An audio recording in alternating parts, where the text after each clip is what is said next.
In the last video, we have discussed about abstraction and what are the types of abstraction. In this video, we'll start with abstract class. Let's start. Let's talk about abstract class. So what is abstract class and what are the implementations of abstract class, and using abstract class, how can we achieve data abstraction? Let's start with that. So abstract class is basically a blueprint of your class. Abstract class is a special type of class which cannot be instantiated. It means you cannot create any object of that abstract class. So why we'll use abstract class? We'll use abstract class for the data abstraction. So how we can achieve that? Let's start with an example. So let's take an example of your abstract class. So as you can see in my screen that crush is written over there.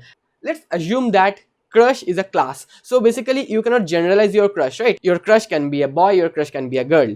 So as you can see in my screen, your crush can be a boy or your crush can be a girl. So if you declare a class like crush, you cannot generalize that, or it won't make any sense because you have to be specified, right? For that you have to further decompose your class into two subclasses. So what are the two subclasses? One is boy and another one is girl. So as you can see in my screen that crush is written over there, and it has one subclass that is boy, and it has another subclass that is girls. And let's talk about the entity.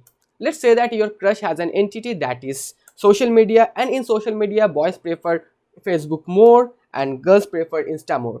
So this is how we can generalize our subclasses. So this is what your abstract class is. Basically abstract class is used for the data hiding. So I think this portion is clear, what is abstract class and how we can decompose it further. Now let's talk about that, how we can declare any abstract class. So for declaring any abstract class, you have to use a keyword that is called abstract.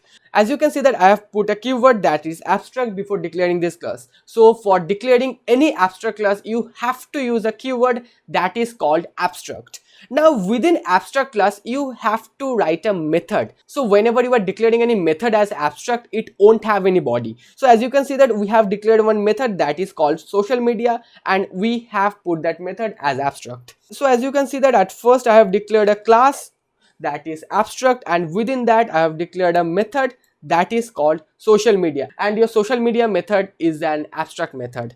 And so whenever I'm declaring any method as abstract, it won't have any body. So whenever I'm talking about crush, so it's an abstract entity, and your crush won't have any generalized entity that is called social media.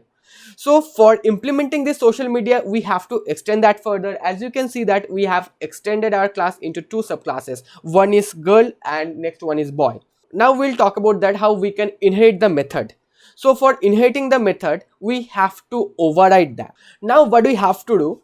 We have to override this abstract method. So how to override this abstract method? We have to write this. We have to write voice social media, and within that we have to write Println Insta. So as you can see that we have successfully overridden the abstract method. And you can put another thing, this is not necessary that you have to put, that is called annotation. So what is this annotation? Basically you should put that annotation that is called @override. So this is how you can put an annotation that is override. Now same goes for the boy. So as you can see that I have written void social media, and within that I have written Println FB. And I have also used the same annotation. So this is how you can extend an abstract class and you can implement the methods. So I think the basic concepts are clear, that how to declare any abstract class and how to declare any abstract method and how you can override that. Now we'll talk about the abstract class in a brief way. Now we'll see that how you can design any abstract class. So as you can see that for declaring an abstract class, what do we have to write? We have to write abstract keyword, then we'll write class, then we write our class name. In this case, our class name is crush. Within the abstract class, you can also declare the instance variable. So what is this instance variable? In this case, age is an instance variable. Now another thing is, within your abstract class, you can also declare a constructor. So as you can see that we have declared a constructor.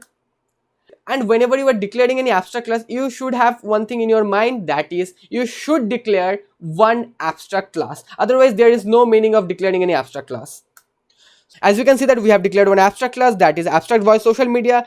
And another thing is, within your abstract class you can also declare the method body. So that is a basically concrete method. In our case, relationship status is a concrete method. So this is how you can design a abstract class. At first, what do you have to write? You have to write abstract keyword for declaring any abstract class. You can declare the constructor over there, you can declare the instant method and instant variable over there. The main thing you have to keep in mind that you cannot instantiate your abstract class. So basically you cannot create any object of your abstract class. So whenever you are declaring an abstract class, for implementing that you have to extend that into subclasses. And one thing you have to keep in your mind that you should declare an abstract method. So otherwise there is no meaning of declaring an abstract class. So I think the basic concept of abstract class is clear. What is abstract class and what is the purpose of using abstract class? In the next video, we'll write the code for the abstract class. See you in the next video.